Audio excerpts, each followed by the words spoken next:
Hello everybody, welcome back to my YouTube channel. So guys, in this video I'm gonna be showing you how to add PayPal money on Cash App. So guys, let's get started with wasting your precious time. So first of all guys, what you have to do is just simply have to go to the bank icon. You can find the bank icon at the bottom left corner. Tap on that.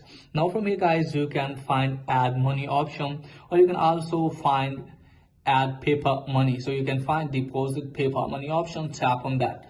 So let me tell you that you can easily add the PayPal money if you have verified your identity. Okay guys, so just simply have to verify your identity first, and then you have to go to the deposit PayPal money option. You can find here guys, find a nearby retailer.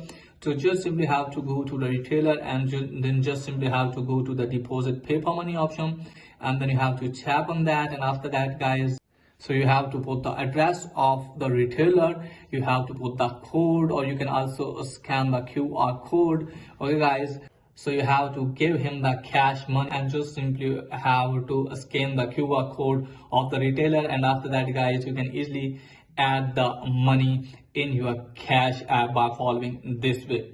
So that's pretty much for today's video. If the video is helpful, please like the video and subscribe my channel. Thanks for watching.